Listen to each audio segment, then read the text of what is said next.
दरबार में आप सभी का बहुत बहुत स्वागत है।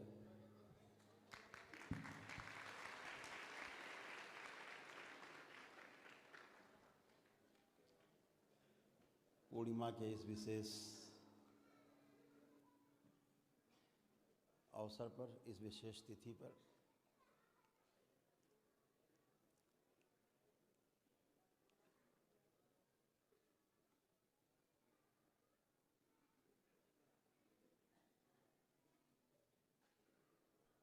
बाबा के भक्तों का और भक्त से शिष्य होने जा रहे हैं उन सभी भक्तों का दरबार में बहुत बहुत स्वागत है।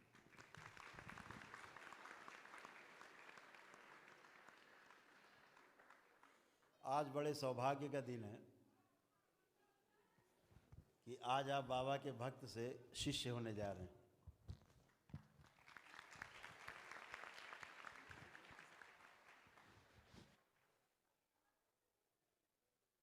आप उन परम सौभाग्यशाली लोगों में से एक हैं जो बाबा से पहले दीक्षा प्राप्त कर चुके हैं।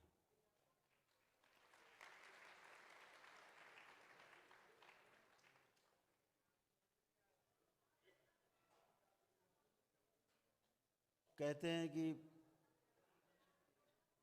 जो गुरु का रिश्ता है वो सभी रिश्तों से ऊपर है, सभी संबंधों से ऊपर है,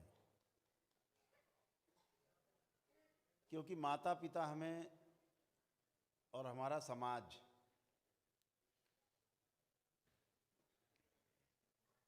हमें जिंदा रहना सिखाता है। हम जिए कैसे, जिंदा कैसे रहें।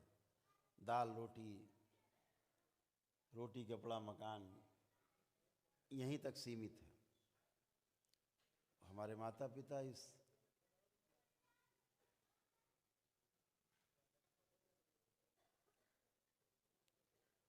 इसकी जिम्मेदारी उठाते हैं कि हमारा बच्चा कैसे बड़ा हो करके और सक्षम बने कि किसी के आगे उसको हाथ न फैलाना पड़े। तो जिंदा रहना सिखाते हैं कि ज़्यादा से ज़्यादा धन कमाना, ज़्यादा से ज़्यादा संपत्ति बनाना, ज़्यादा से ज़्यादा वैभव प्राप्त कर लेना, ये हमारे माता पिता सिखाते हैं।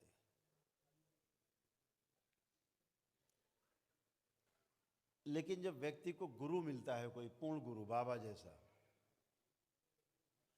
तो सारे पुराण भरे पड़े हैं, सारे ग्रंथ भरे पड़े हैं ऋषि मुनियों। लोगों ने अपने गुरु के लिए उन माता पिता का भी त्याग कर दिया, उस धन संपत्ति वैभव को भी त्याग कर दिया, छोड़ दिया, कभी दोबारा पलट के नहीं देखा। क्योंकि गुरु हमें जिंदा रहना नहीं, गुरु हमें जीना सिखाता है।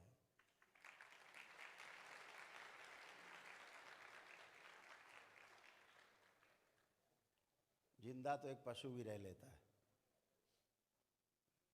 जीने के लिए जो जीने की कला में पारंगत है उसका साथ चाहिए, एक मास्टर चाहिए, एक वो व्यक्ति चाहिए जो पूर्णता प्राप्त हो, जिसको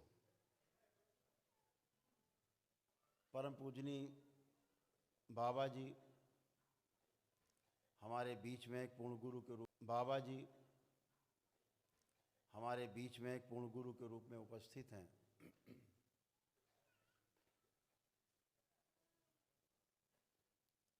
और निरंतर आपके बीच में है। अपने एक एक भक्त की, अपने एक एक शिष्य की रक्षा करना, देखभाल करना, संभाल के रखना, ये बाबा का काम है।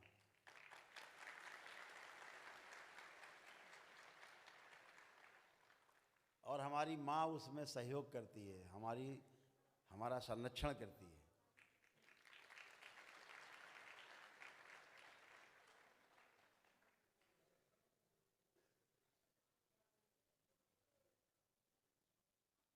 माँ में एक स्वाभाविक गुण होता है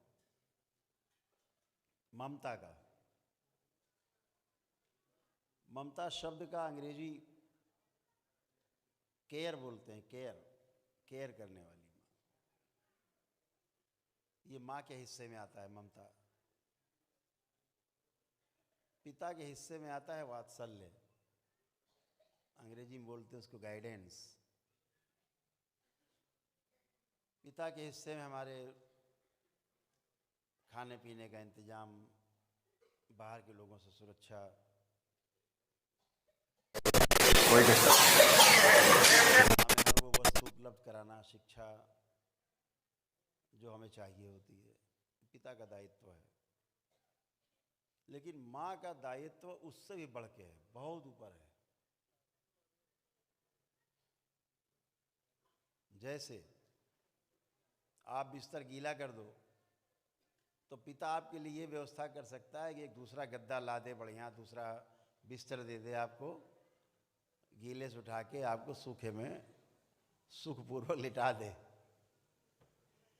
लेकिन माँ जैसा नहीं कर सकता कि माँ आपको गीले से उठा के सूखे में लिटा दे अपनी जगह और गीले में खुद लेट जाए। ये पिता नहीं कर सकता।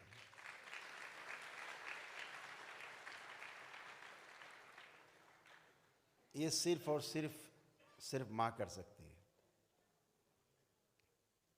क्योंकि संतान उसके कलेजे का टुकड़ा है। 9 महीने गर्भ में रख के पालती है माँ।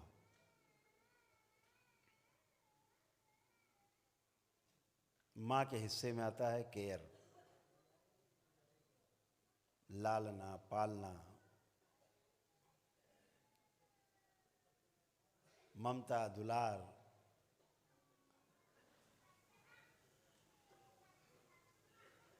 जरा सा रोए तुरंत गोद में उठा लेना, हिलाना डुलोना, सब काम छोड़ के।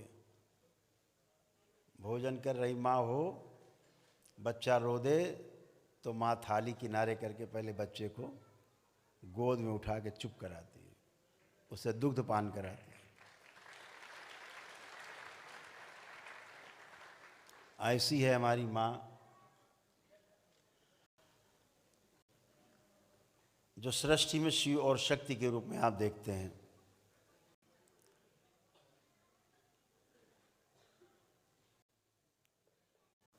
कहते हैं कि एक स्त्री में पुरुष की अपेक्षा 16 गुना ज़्यादा क्षमता होती है। नारी बहुत कोमल है, शरीर से, मन से भी कोमल है, लेकिन जब वो कठोर होती है तो पुरुष से 16 गुना ज़्यादा कठोर हो सकती है। ध्यान रखना हमेशा, ये उसके पास विशेष शक्ति है। वो सीता भी बन सकती है और रण की चंडी भी बन सकती है, दोनों शक्ति उसके पास।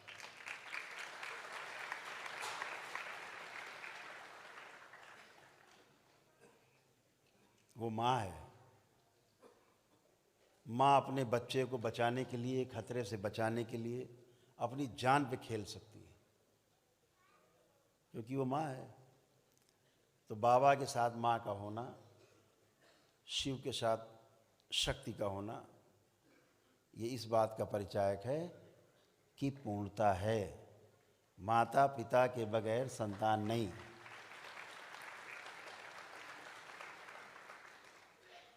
और इसीलिए बाबा को पूर्ण गुरु का दर्जा है। पूर्ण गुरु का अर्थ क्या हुआ? पूर्ण गुरु का अर्थ वो हुआ जो समझा हुआ है, हर चीज की समझ है, हर प्रश्न का उत्तर उसके पास है, समाधान है।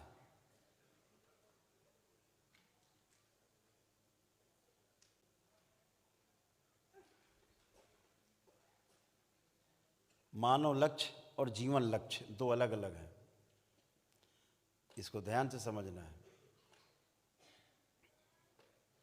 एक मानव लक्ष्य है, दूसरा जीवन का लक्ष्य। मानव के अंदर जो जीवन है, जो आप में बैठ के सुन रहा है, हम में बैठ के बोल रहा है, आप में बैठ के देख रहा है, वो जो लक्ष्य है, मानव का लक्ष्य और जीवन का लक्ष्य अलग अलग है।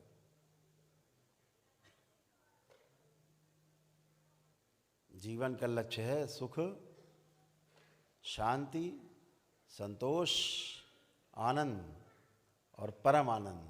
ये उसका लक्ष्य है, जीवन का लक्ष्य है। और मनुष्य का क्या लक्ष्य है? मानव का क्या लक्ष्य है? समाधान। कोई प्रश्न नहीं होना चाहिए, प्रश्न ना बचे, ये मानव का लक्ष्य है। प्रश्न है तो दुख है, दुख है तो समस्या है, और अगर समस्या है तो सुखपूर्वक जीना नहीं बनता। तो समाधान है तो सुख है।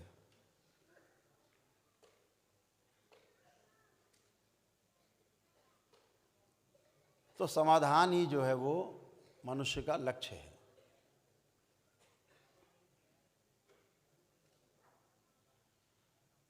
अगर समाधान हो जाए पूरी तरह से तो उसे ही समाधि की अवस्था कहते हैं, समय से पार जाना।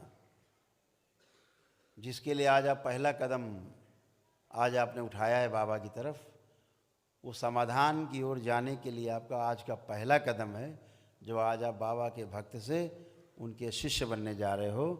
तो एक ही लक्ष्य है, समाधान।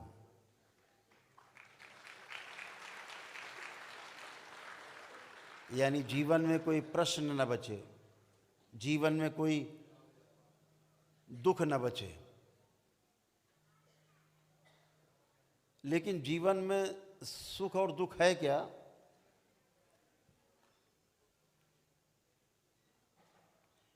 इस बात को समझ लेना भी ठीक रहता है। कभी यहाँ से चर्चा होगी लंबी, आज तो आप दीक्षा के लिए बैठे। सुख वस्तु के रूप में क्या है, दुख वस्तु के रूप में क्या है, अभी हमें पता होता नहीं, और हम सुख की खोज में लगे रहते हैं। ठीक उसी तरह है जैसे आपने किसी व्यक्ति का कभी चेहरा ना देखा हो, केवल नाम सुना हो कि भाई राम सुखदास। अब राम सुखदास को ढूंढना है अब आपको, चेहरा देखा नहीं, मिले कभी है नहीं, अब आपको राम सुखदास से मिलना है। बताओ पूरे जीवन में ऐसा कौन आदमी है जीवन काल में जो राम सुखदास को ढूंढ लेगा? तो जब आपको सुख का ही नहीं पता, सुख वस्तु क्या है, तो सुख कैसे प्रतीति होगी आपको सुख की? अब जिसे आप सुख मान के जीते हैं, अच्छा मकान हो, अच्छे कपड़े हो, गाड़ी हो शानदार, जेब में रुपया हो, थोड़ा सोना चांदी भी घर में हो, तो बोला कि बहुत सुख है, ये बहुत सुख है। चलो ठीक है, ये सब भरा है आपके पास, सारा कुछ भरा है। आपका पुत्र सवेरे उठते पहले आपको 4 गाली देता है,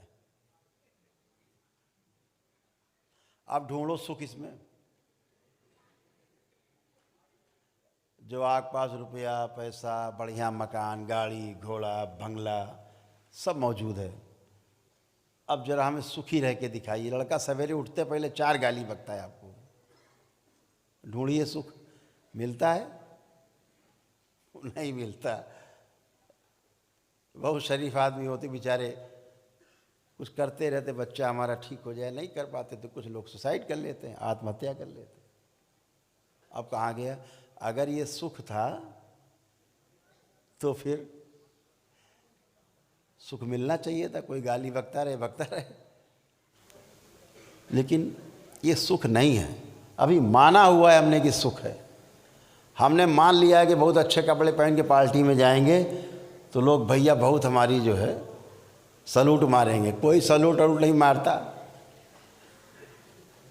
अंदर से बस आग लगी रहती, धुआं नहीं दिखता आपको, लेकिन आग लगी रहती है।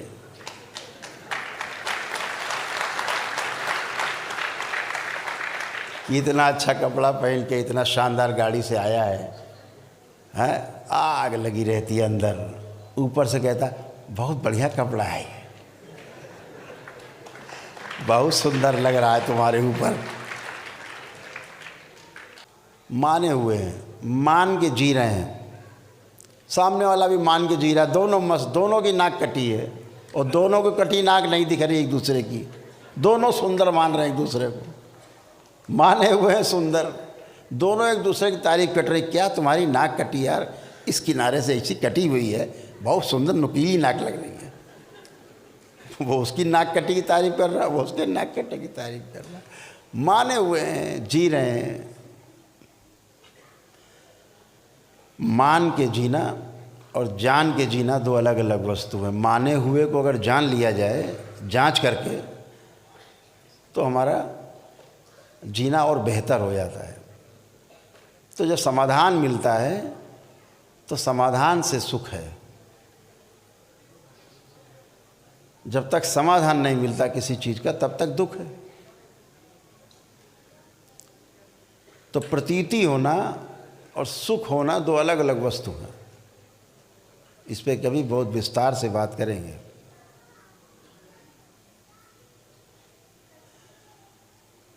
तो आज जीवन का जो लक्ष्य है वो आगे है।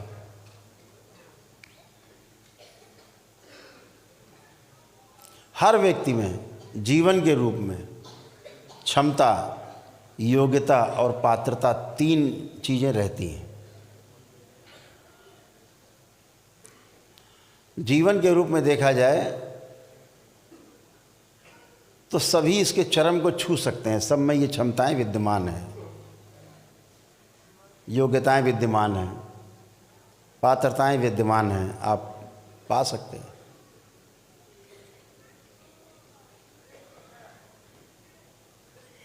तमाम चीज़ें ऐसी हैं, शायद आपने न ध्यान दिया हो अपनी व्यस्तता के कारण। हम लोग तो खाली आदमी हैं तो बहुत ध्यान देते हैं। तमाम ऐसे ग्रंथ हैं जिनको पढ़ करके आपको लाज आएगी, लज्जा आएगी। आपको लगेगा या तो इस ग्रंथ को कहीं छुपा दें या फाड़ के जला दें। ऐसे ऐसे ग्रंथ हमारे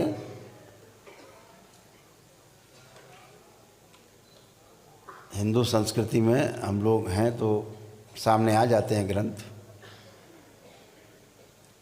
ऐसे ऐसे पुराणों में ऐसी ऐसी चीज़ें हैं। हमारे आराध्य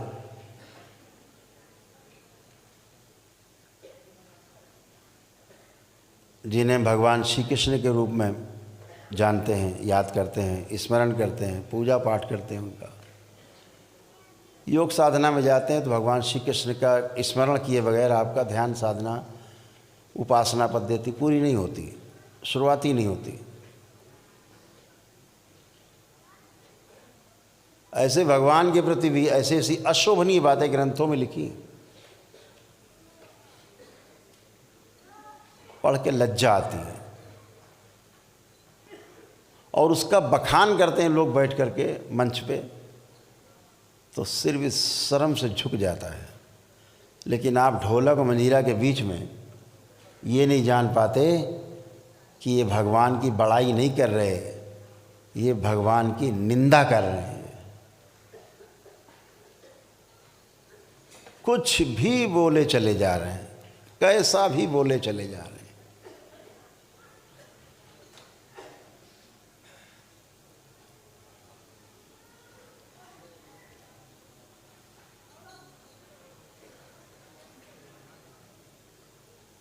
जब आप साधना में उतरते हैं तो एक शब्द आपके सामने आता है सबसे पहले। उस शब्द को हम कुंडलिनी के नाम से जानते हैं। कुंडलिनी जो है एक ऊर्जा है जो हमारे मूलाधार में स्थिर है। माना जाता है कि एक सर्प जैसा आकार में ऊर्जा है जो 3.5 गोलाकार कुंडली में बैठी हुई है सुप्तावस्था में। ध्यान और साधना से हम उसे संधान करते हैं और उसको मूलाधार से ऊपर की ओर गति करते हैं। अभी अधोगामी है, फिर ऊर्ध्वगामी के लिए गति करते हैं।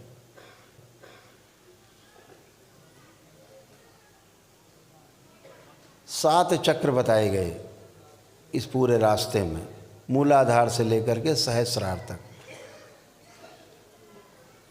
पहला मूलाधार, दूसरा स्वादिष्ठान, तीसरा मणिपूरक, चौथा अनाहत, पांचवा विशुद्धि, छठा आज्ञा चक्र और सातवां सहस्रार। ऐसे 7 चक्र बताए गए।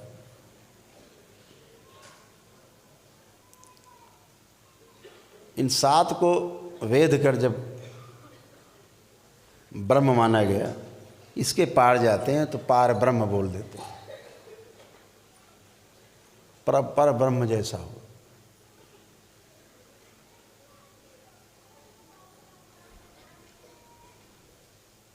धीरे धीरे आप जब इसमें आगे बढ़ेंगे तो आपको चीज़ें मालूम होंगी, समझ में आएंगी और धीरे धीरे चीज़ों को आप पकड़ना शुरू करेंगे, आगे समझना शुरू करेंगे, फिर करना शुरू करेंगे, फिर ना करने तक जाएंगे। प्रयास से अप्रयास की यात्रा कुंडलिनी की यात्रा है, जो प्रयास से शुरू होती है और विश्राम पे उसका अंत होता है।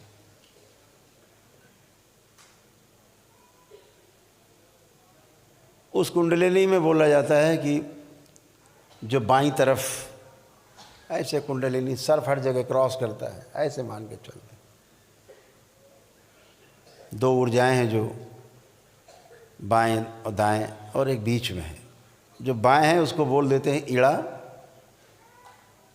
जो बाएं हैं उसको बोल देते हैं ईड़ा, जो दाहिनी तरफ है उसको बोलते हैं पिंगला, जो बीच में है उसको बोल देते हैं सुषुम्ना। इसको और ज्ञानियों ने आगे जब विस्तार से चर्चा की, हमारे ग्रंथ तमाम इस तरह के शब्दों से आच्छादित हैं कि जो खोलना चाहेगा, डिकोड करना चाहेगा, उसी को खुलेगा उसका अर्थ। बाकी सब अर्थ का अनर्थ है पढ़ेंगे। लिखा है सूक्ष्म के रूप में, साधना के रूप में, योग के रूप में, उसको लोग स्थूल में ले जाते हैं। जो जिसके अंदर जैसी भावना होगी, 2 दृष्टियों से देखने वाला उसको स्थूल जगत में अप्लाई करेगा और इस तीसरे नेत्र से जागा हुआ व्यक्ति उसको उस स्तर पे अप्लाई करेगा जो लिखा है, उससे समझने की कोशिश करेगा। तो ईड़ा, पिंगला और सुषुम्ना बोला। श्रद्धा के साथ लोग शब्द बदल देते हैं।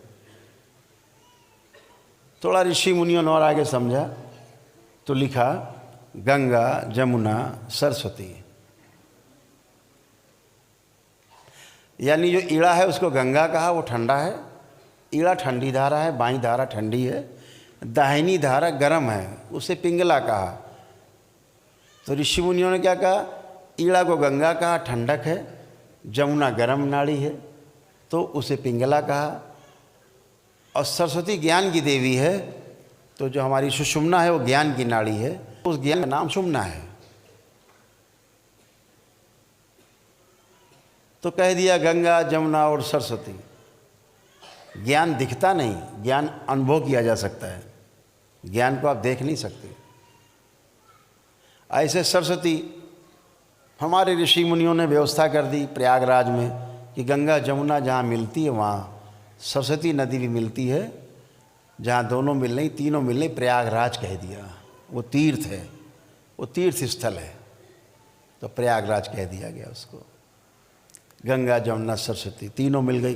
बोले वो दिखती नहीं सरस्वती नदी प्रयाग जी में, प्रयागराज में सरस्वती नदी नहीं दिखती, गंगा जमुना दिखती, धाराएं मिलती। यानी ज्ञान दिखता नहीं, जो होता है। किसी ने कह दिया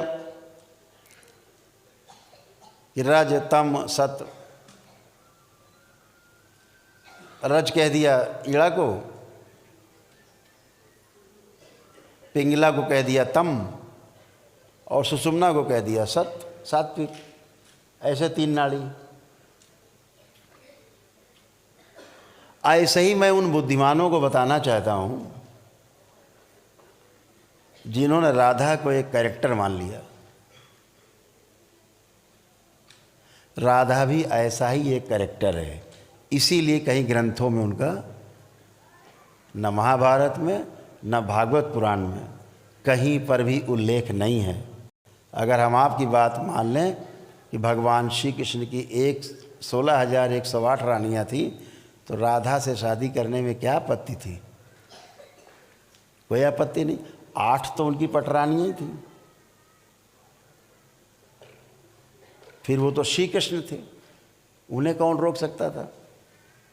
तो राधा ऐसे ही एक ऋषि मुनियों द्वारा अपने प्रेम में बनाई गई धारा, क्या ईड़ा को कह दिया रुक्मणी और पिंगला को कह दिया सत्यभामा, गरम तेज, रुक्मणी ठंडी, और राधा को बोला ज्ञान का प्रतीक नाड़ी। ये 3 नाड़ियों के नाम रखे हमारे ऋषि मुनियों ने। तो राधा वो ज्ञान की ओर ले जाने वाली नाड़ी का नाम है, उसका नाम है सुषुम्ना। जो साधक लोग बोलचाल में इस्तेमाल करते हैं, क्योंकि भगवान कृष्ण तो योगेश्वर हैं। एक योगेश्वर को सम्मान देने के लिए राधा नाम का इस्तेमाल हुआ। लोगों ने उस कैरेक्टर को स्थूल में इतना ज़्यादा चटपटा बना दिया कि हमें अपने आराध्य के लिए दिन भर में 4-6 लोगों से लड़ना ही पड़ता है कि ऐसे नहीं थे वो। जिनकी 16,108 पत्नियां बता रहे हो, तो हमें महापुरुषों से भी पूछना पड़ता है कि उनके मस्तक पर आपने कभी मयूर पंख देखा है?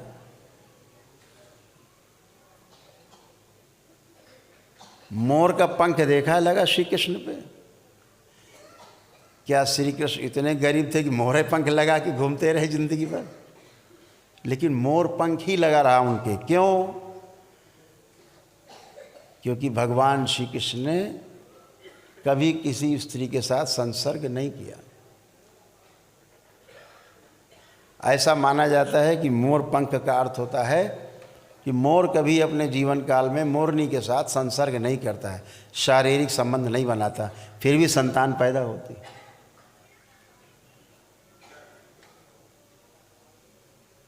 मोर से कुछ आंसू गिरते उल्टी करता छोटी सी, मोरनी खा लेती है उसको, गर्भ से रह जाती है। इसलिए मोर प्रतीक है भगवान श्री कृष्ण के मस्तक पर सुशोभित है। जिनको कभी किसी काम वासना ने छुआ तक नहीं है, उन्हें आप किसी एक कैरेक्टर के साथ जोड़ करके इस तरह से दिखा रहे हो। और मैंने तो एक पुराण पढ़ी हुई है पुराण, इन 18 पुराणों में एक पुराण भी है जिसमें इतना गंदा गंदा, इतना गंदा गंदा लिखा है कि यहाँ बैठा कोई माता पिता अपने बच्चों को पढ़ा नहीं सकता। उन योगेश्वर के बारे में ऐसा लिखा।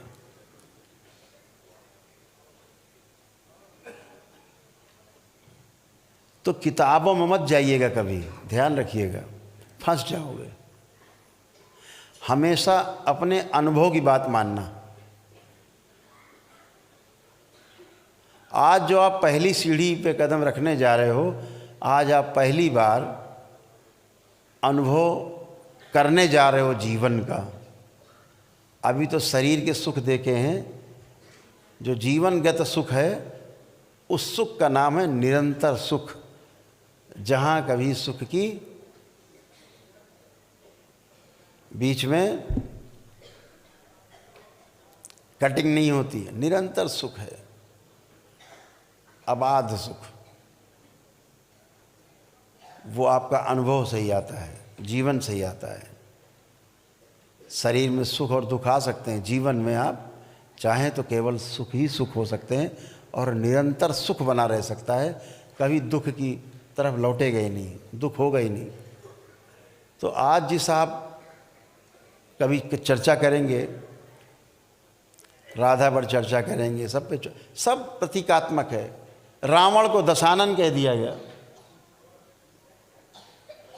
रावण को दशानन कहा गया। क्यों कह दिया गया?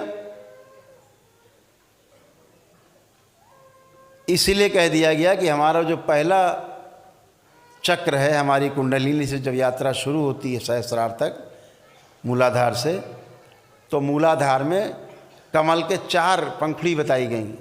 2 पंखुड़ी इधर, 2 पंखुड़ी इधर, 4 पंखुड़ियाँ बताई गई। स्वादिष्ठान में 6 पंखुड़ियाँ बताई गई, 3 इधर कमल की। लेकिन मणिपूरक पर जो नाभि के पास चक्र है, नाभि के आसपास, उस चक्र का नाम है मणिपूरक चक्र। उसमें 10 दल का कमल बताया गया, 5 कमल के दल इधर, 5 इधर, 5 पंखुड़ी, 10 पंखुड़ी। रावण नाम का विद्वान ब्राह्मण खुली आंखों से अपने इस नाभि चक्र पे स्थिर रहता था। उसके प्राण सदा यहाँ रहते थे, नाभि पर।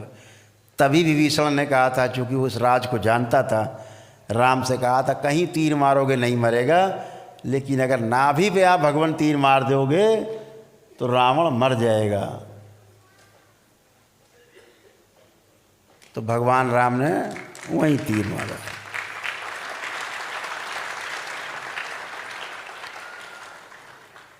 हम आँख खुली रखते हैं, आप सब तो मूलाधार में रहते हैं। मूलाधार कहाँ है? मल और मूत्र द्वार के बीच में जो जगह नीचे, हम मूलाधार स्थिर है, ऐसा माना जाता है। खुली आंखों से वहाँ रहते हैं। आंख बंद करके चलते हैं तो ऊपर को चलते हैं। खुली आंखों से हर व्यक्ति वहाँ रहता है। रावण कहाँ रहता था? नाभि पर, खुली आंखों से। राम, इसलिए रावण को दशानन कहा गया। दशानन, 10 कलाओं का ज्ञाता, 10 कलाओं का ज्ञाता थे रावण। खुली आंखों से नाभि पर रहते थे। राम को कहा गया कि 12 कला के अवतार है। इसके ऊपर आता है मणिपूरक के ऊपर अनाहत चक्र। अनाहत, ये 12 दल का कमल है यहाँ पर। इसीलिए भगवान राम को कहा गया 12 कलाओं के अवतार। सुना होगा आप लोगों ने, 12 कलाओं के अवतार क्यों कहा गया? राम एक ऐसे योगी थे, महायोगी, खुली आंखों से अनाहत चक्र पे निवास करते थे। आंख खुली है, रहते यहाँ थे। इतने बड़े योगी थे। महान ऋषि परंपराओं का संरक्षण उन्हें प्राप्त था। गुरु वशिष्ठ जैसे, गुरु विश्वामित्र जैसे गुरुओं का सानिध्य उनको प्राप्त था। उनसे शिक्षा दीक्षा उन्होंने पाई। और आपको पता है भगवान श्री कृष्ण को योगेश्वर क्यों कहा जाता है? इससे ऊपर एक चक्र है यहाँ पर, इसे बोलते हैं विशुद्धि चक्र। ये जो विशुद्धि चक्र है, ये 16 दल का कमल है। इसीलिए भगवान श्री कृष्ण को, क्योंकि वो खुली आंखों से यहाँ निवास करते थे, सबसे ऊपर, इसीलिए उन्हें 16 कलाओं का अवतार कहा जाता है।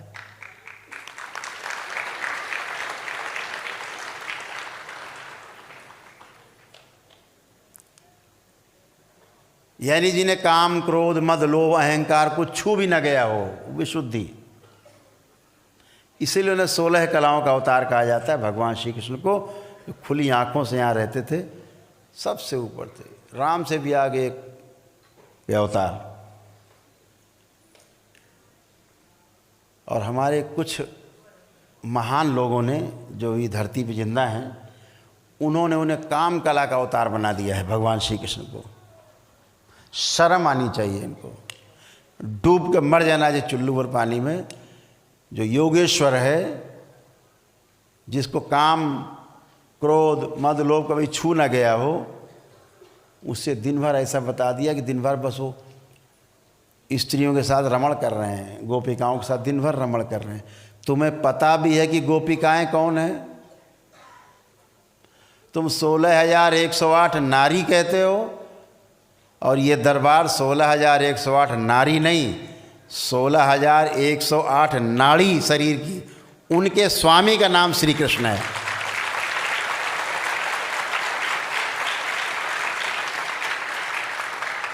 जैसे पति को स्वामी कह दिया जाता है, तो भगवान श्री कृष्ण को क्या कहा गया?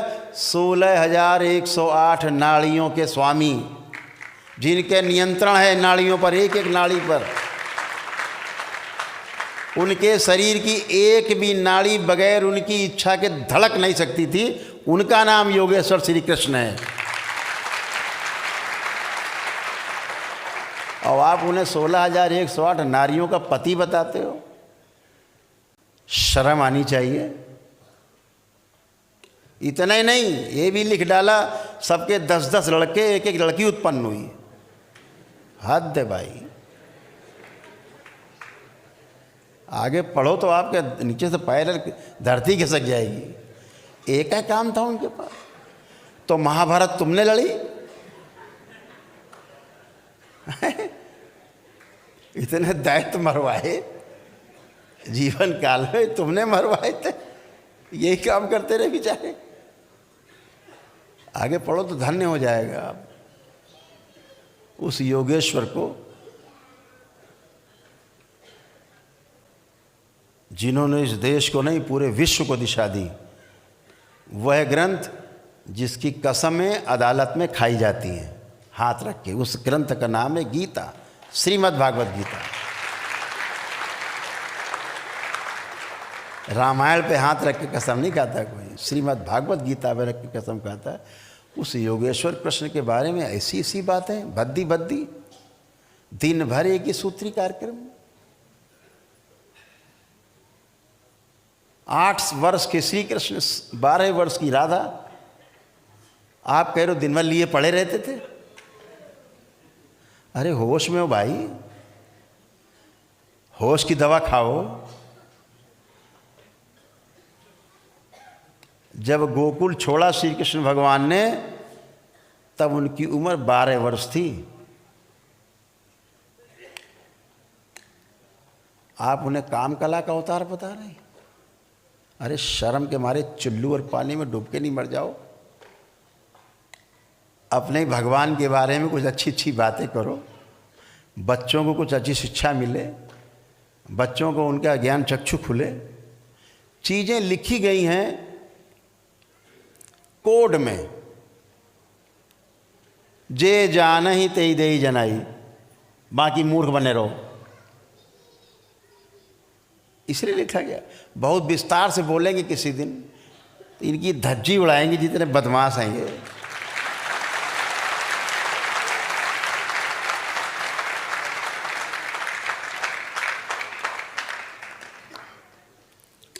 मालूम होना चाहिए युवा पीढ़ी को कि हमारे भगवान श्री कृष्ण योगेश्वर थे, योगी राज थे। उनसे बड़ा संसार में कोई योगेश्वर हुआ नहीं, योगी हुआ नहीं।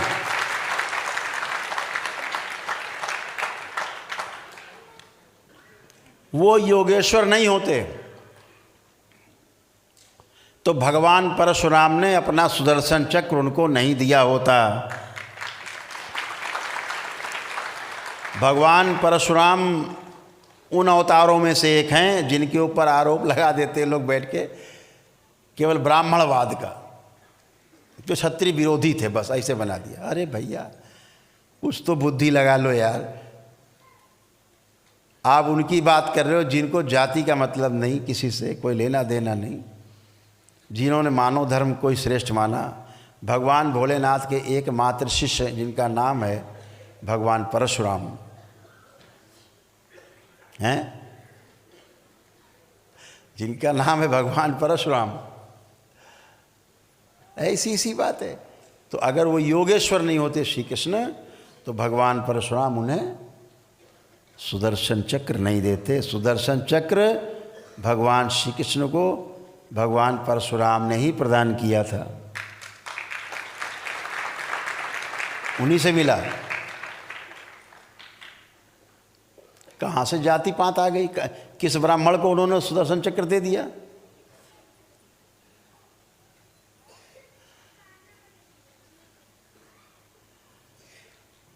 भगवान श्री कृष्ण ब्राह्मण नहीं थे, लेकिन आप अपने आरोप लगाते समय वो तो क्षत्रिय विरोधी थे, वो जाति प्रथा विरोधी थे, ब्राह्मणवादी थे। जब अपना धनुष ले करके अब उन्होंने कहा कि हम तो तपस्या में जा रहे हैं, हमारा काम पूरा हो गया, तो कहा कि भगवान शंकर को उनके जो अस्त्र शस्त्र वापस कर दिए जाएं कि हम क्या करेंगे धनुष धनुष। तो देने गए तो भोलेनाथ ने कहा, अरे भाई हम तो दे चुके हैं, अब हम दिया हुआ नहीं लेते, अब तुम ले जाओ, तुम्हें जहाँ देना लेना हो तुम करो। अच्छा। तो एक बार रावण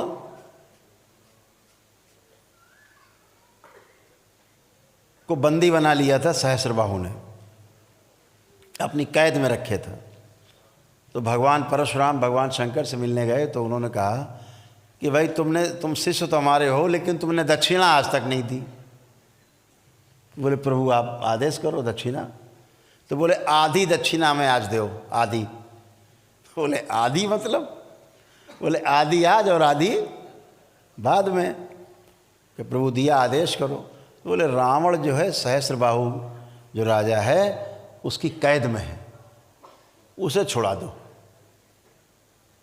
और भगवान परशुराम की कौन से पुदीना काटे थे, किसी का जो झगड़ा था भाई, भगवान भोलेनाथ के कहने पे, महादेव के कहने पे उन्होंने जा कर के अकेले ही, वो तो वन मैन आर्मी थे, अकेले ही आर्मी उनके बराबर कुछ था ही नहीं, मार काट के रावण को छुड़ा लाए, आज़ाद करा दिया। ये दुश्मनी सहस्त्रबाहु की और भगवान परशुराम की थी, जो उन्होंने, उनके परिवार ने उनके पिताश्री की हत्या करके गाय का मामला बना करके और उनकी हत्या की, बदला लिया। वो कथा हम आपको सुनाई चुके हैं पहले कि भगवान परशुराम ने कभी भी एक भी क्षत्रिय की हत्या नहीं की।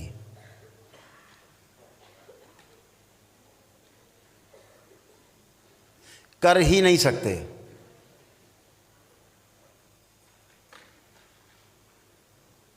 ये कथा फिर आपको हम सुनाएंगे कभी, आज बहुत समय हो जाएगा। नहीं ठंडी लग रही, गर्मी लग रही, हमें तो पता नहीं।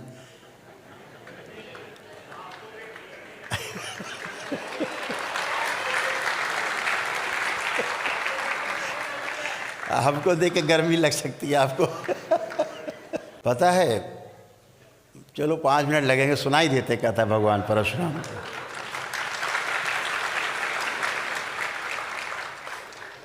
भगवान परशुराम को जब पता लगा कि उनके पिताश्री की हत्या हो गई है ऋषि जमदग्नि की, तो आए।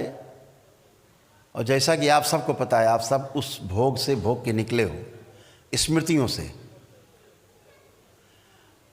वो तो महान ऋषि थे, तपस्वी थे भगवान परशुराम। उनसे बड़ा ऋषि तपस्वी हम तो किसी को आज तक मानते ही नहीं, धरती पैदा ही नहीं हुआ।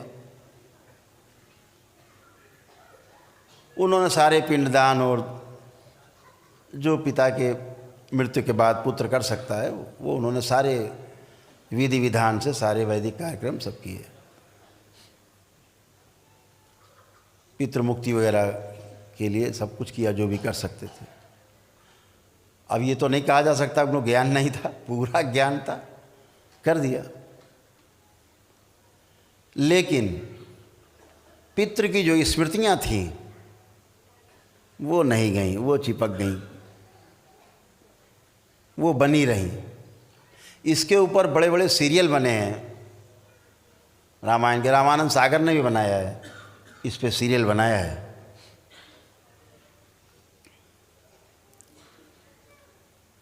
वो स्मृतियां चिपक गई। पिता की स्मृति, बदला लेने की स्मृति, मृत्यु के समय की हम बोलते हैं ना कि पितृ की मृत्यु के समय की जो स्मृति है वो सबसे भारी होती है, बहुत मजबूत होती है। वो अगर रह गई तो फिर आपको वैसे ही नाचोगे जैसे स्मृति थी। तो जब जब वो स्मृति आगे आती थी बदला वाली उनके पिता की, तब तब वो सबको गाजर मूली की तरह काट के रख देते थे। उन्हें ही नहीं पता लगता था किसको काटा है। ऐसा 20 बार काटा है वो, धीरे धीरे। 21वीं बार जब फिर उठाया फरसा उन्होंने, वो स्मृति आगे आई तो भगवान परशुराम फिर बन गए ऋषि जमदग्नि। बेटा नीचे, पुत्र, पिता आगे, स्मृति, पितृ स्मृति। तो वो भाग के कुछ लोग जो है वंशी क्षत्रिय थे, वो जामवंत जी और हनुमान जी जहाँ पे इकट्ठा थे वहाँ पहुँचे। वो कहा हमें बचाओ और रक्षा करो, ये तो पता नहीं कहा है सबको मारे काटे डाल रहे हैं, हम लोग कुछ किया भी नहीं, बचाओ। तो जामवंत जी ने हनुमान जी से कहा, भाई बचाना तो धर्म बनता है, तुम हनुमान जी बचाओ सबको। बोले ठीक है महाराज। तो हनुमान जी चले और परशुराम जी के पास पहुँचे, भैया काहे काटने के लिए फरसा निकाल लिया, 20 बार काट चुके, अभी फुर्सत नहीं मिली, फिर 21वीं बार, ये कब तक चलेगा? बोले चलते रहेगा। तो बोले नहीं युद्ध होगा। तो बोले हट जाओ, नहीं तुम भी मर जाओगे इसी में। अब हनुमान जी अपना रूप बदल के थे, झगड़ा हुआ, खूब लड़ाई चली, खूब युद्ध चला घमासान। भगवान परशुराम जी का हनुमान जी का युद्ध 5 दिन लगातार चलता रहा। एक विष्णु अवतार और दूसरे रुद्र के अवतार, दोनों का युद्ध बराबर चलता रहा। आखिरी में हनुमान जी ने कहा यार तो मानने को ही नहीं तैयार ये आदमी। तो उन्होंने अंतिम कोई अस्त्र चलाया और परशुराम जी बेहोश हो गए। तो उनको ले जाके पेड़ में बांध दिया और कहा जरा देखें तो क्या इसके अंदर है क्या, काहे कांटे डाल रहे हैं भाई सबको। तो जब अंदर जाके हनुमान जी ने देखा तो देखा कि उनके पिता की स्मृति, पितृ स्मृति पड़ी थी, बदले की भावना की। जब वो आती थी स्मृति एक काटने लगते। तो भगवान हनुमान जी जो है बजरंगबली, ऐसी कथा है कि पितृलोक गए, वहाँ से उनके पितरों को लाए, उनसे कहा भैया ये तुम्हारी जो स्मृति पड़ी पहले ये बटोरो, ये सबको कांटे डाल रहे हैं, ये तुम्हारी स्मृति कटवा रही सबको। तो उनके पितरों ने अपनी सारी स्मृतियां बटोरी और वहाँ से गए। तब भगवान परशुराम के 2 आंसू गिरे। अपने पिता की मृत्यु पर नहीं रोए थे, इसीलिए कहा जाता रोना जरूरी, स्मृतियां नष्ट हो जाएं। बच्चे को रुलाया जाता जब पैदा होता, क्यों? रोज आए, जैसे दरबार में आपको रुलाया जाता है, आपको कहा जाता है ना अब आंसू गिरेंगे, तो आप जब संकल्प करते हो तो आंसू गिरते हैं आपके, खांसी आती है, डकारें आती हैं, हिचकी आती है, तो ये सब स्मृतियां नष्ट होती हैं। तो ऐसे ही जब बच्चा पैदा होता है तो उसको रुलाने की कोशिश करते हैं, रोज आए जो बची कुची स्मृति इसके पिछले जन्म की हो वो भी निकल जाए, इसलिए रुलाया जाता है उसे। तो ऐसे ही भगवान परशुराम के 2 आंसू गिरे स्मृति के टपक के, तब वो स्मृति नष्ट हुई जो उनके पिता की स्मृति थी बदला लेने की, हत्या के बदला लेने की। तब उनका बदला जो हत्या वाला कांड था 21वीं बार, तब उनका बंद हुआ। तो इससे क्या सिद्ध हुआ कि भगवान परशुराम ने कभी किसी की कोई हत्या नहीं की और कोई ऋषि कभी किसी की कोई हत्या नहीं कर सकता, वो तो परम ऋषि थे।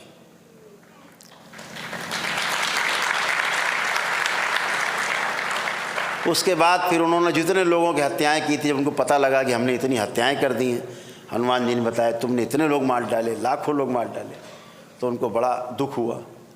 तो उन्होंने जितने लोग मारे थे सबका पिंडदान किया, सबका श्राद्ध किया, सभी का, सबको मुक्ति दिलाई उन्होंने। ये भगवान परशुराम ने किया। तो गलत ढंग से प्रचार करके लोग अपनी रोटी सेकते हैं, वो रोटी सेकने से बाज आना चाहिए, जो वास्तविक मूल बात है उसको सामने लाना चाहिए सबके। तो वो भगवान परशुराम जिन्होंने कोई हत्या नहीं की किसी क्षत्रिय की, रावण से संबंध इतना था कि उसको छुड़ाया था उन्होंने। तो क्या हुआ, वो धनुष लेके रावण के पास पहुँचे। जब रावण के यहाँ गए तो उन्होंने देखा कि किसी एक ब्राह्मण का वो अपमान कर रहा था, तो उन्होंने धनुष उसको देने से इनकार कर दिया। तब वो राजा जनक के यहाँ गए और फिर धनुष कहाँ गया, वो जनकपुरी में गया। तो भैया राजा जनक तो ब्राह्मण नहीं थे, तो धनुष काहे दिया? तो जो दुनिया भर की तमाम कथाएं गड्ढम सड्डम लोगों ने सुना रखी हैं, समाज को भ्रमित कर रखा है, इस भ्रम से बाहर निकलना है, ग्रंथों से बाहर निकलना है, यथार्थ में आना है, अनुभव में आना है, अनुभव में जीना है कि कोई ऋषि मुनि कभी किसी की कोई हत्या ही नहीं कर सकता। चींटी तो मर नहीं सकती पैर के नीचे, आदमी कहाँ से काट देगा वो। तो ऐसे भगवान परशुराम ने भगवान श्री कृष्ण को अपना सुदर्शन चक्र दिया। तब भगवान श्री कृष्ण जो जरासंध से के भय से वो भी पीड़ित रहते थे, भाई रिश्तेदार थे। जब वो चक्र मिला तो थोड़ा सुरक्षा हुई, तब वो सुदर्शन चक्रधारी कहलाए। तो ऐसे भगवान श्री कृष्ण के बारे में ऐसी अनर्गल बातें तमाम जो लोग कथा कहानी में बैठ करके ढोलक मंजीरा बजा के चोरी चकारी, उनको चोर सिद्ध करना, उनको लुच्चा सिद्ध करना,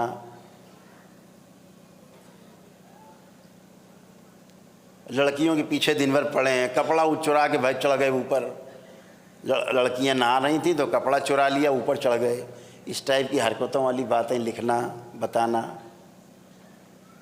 जब इतना लिख दिया था तो इतना लिख देने में ग्रंथ में कौन सा भैया बड़ा भारी पहाड़ टूट जाता कि हाँ राधा से शादी हो गई थी, लिख देते। तो जब राधा होती तब ना शादी होती। तो ऋषि मुनियों ने तो राधा नाम का एक कैरेक्टर पैदा किया अपने प्रतीक के रूप में, योग साधना के कुंडलिनी के प्रतीक के रूप में। इन लोगों ने उसको सही का समझ लिया। अब सही का समझ के पता नहीं क्या क्या कथा लिख डाली, भगवान मालिक है। तो हम तो इन सबसे कहेंगे भैया थोड़ी बुद्धि का इस्तेमाल करो और हमारे आराध्य को, उनके जो उन्होंने किया जीवन काल में मानव जाति के लिए, जीवन भर अपना पूरा जीवन लगा दिया भगवान श्री कृष्ण ने, उसका बखान करो। ये दुनिया भर की उठापटक और दुनिया भर की अपनी काम कलाएं उन पर मत थोपो। खुद के अंदर काम कलाएं हैं, दिन भर कामुकता में भरे हुए हैं, तो दिमाग में उनकी कामुकता चढ़ी तो कामुकता ही दिख रही उनको बाहर सामने वाले में, सब जगह इतने कामुक हैं। वो लिंग भैरवी पीछे ही नहीं छोड़ रही, लगी है पीछे लिंग भैरवी। हम छुड़ा देंगे पीछा लिंग भैरवी से। ये दरबार लिंग भैरवी से पीछा छुड़ाने में सक्षम है। तो आप सबका पीछा जो कि छूट चुका है लिंग भैरवी से, कुछ लोग हैं आज छूट जाएगा। अभी शुद्धि होगी, शुद्धि के बाद फिर सिद्धि होगी, उसके बाद फिर अगला कार्यक्रम तय होगा। तो चर्चा यहाँ पे विराम देते हैं कि तमाम प्रतीकात्मक बातों का आध्यात्मिक अर्थ है, उन शब्दों को आध्यात्मिक अर्थ में प्रयोग किया गया है। लोगों ने स्थूल में कहानियाँ बना ली, आध्यात्मिक में लिखा, और कुछ लोग आए उसको शब्दों में कहानी बना ली। एक तीसरे काका आए, उन्होंने सही मान के सब रख कर डाला, सही मान लिया, सब ऐसा ही था। तो ऐसा कुछ नहीं है। जब आध्यात्मिकता में आप उतरेंगे तमाम रहस्य खुलेंगे आपके सामने कि माँ महाकाली कौन है, माँ दुर्गा शक्ति कौन है, तो हनुमान कौन है, तो फिर शिव कौन है। तो ये बाद में सब खुलेगा जब आप धीरे धीरे चलते जाओगे एक एक कदम। रावण कौन है, तो राम कौन है, तो कृष्ण कौन है, तो शिव कौन है। अभी यहाँ पे देख रहे हो, ये देख रहे हो, ये कमल ही है, ये भी कमल है, ध्यान रखो, जिसे आप त्रिशूल कह रहे हो। ये दो दल का कमल है, बीच में अगल बगल दो दल हैं, पंखुड़ी, एक ये एक वो। यहाँ पर दो ही दल का कमल है, यहाँ 16 दल का कमल है, और जो आज्ञा चक्र है इसमें 2 दल का कमल है, एक इधर पंखुड़ी और एक इधर। तो 2 बीच में रहता ये कमल का।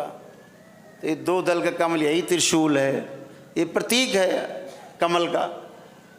अब आप इसको कुछ और कहने लगो तो फिर कहने रहो, कहने से क्या जाता है, लेकिन यहाँ 2 दल का कमल है, इसलिए त्रिशूल है।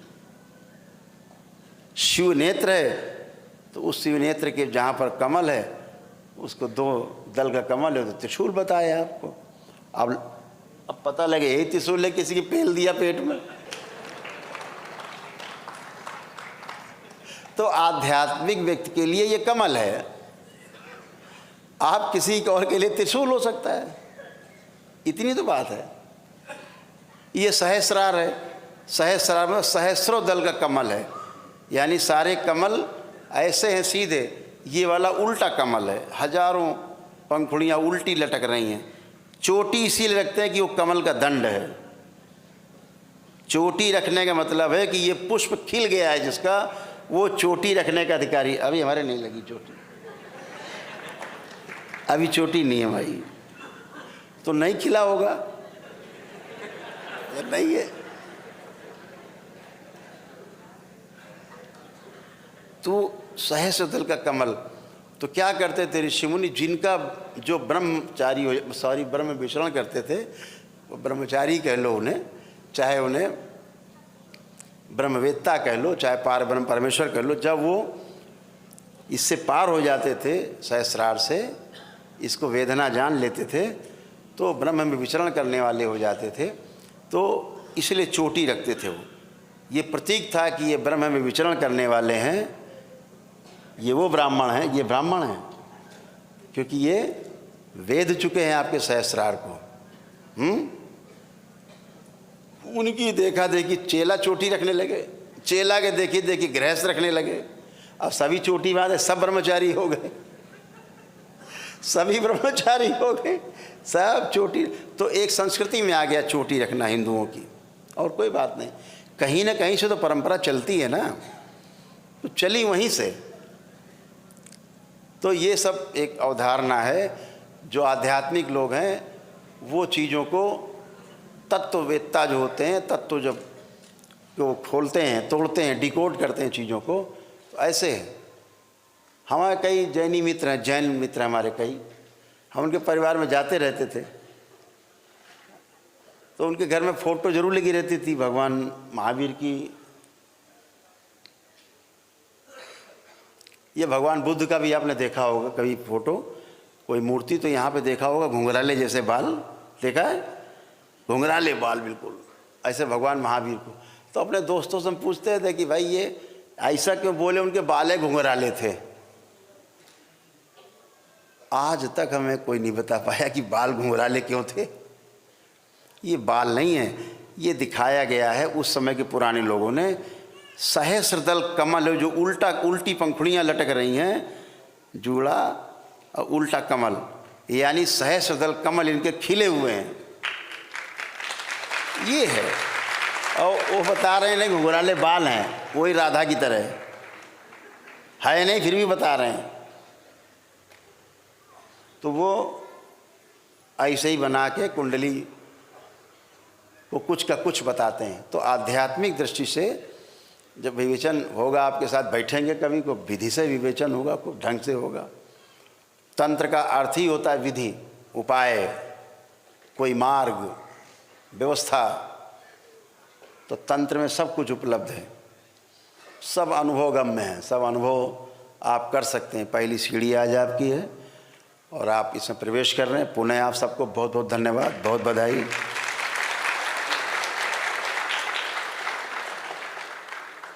कभी इस पे आराम से प्रमाण के साथ बात करेंगे, तब आप सबको अच्छे से समझ में आए। अभी तो आज ये किया जाए कि सभी लोग आंखें बंद कर ली जाए।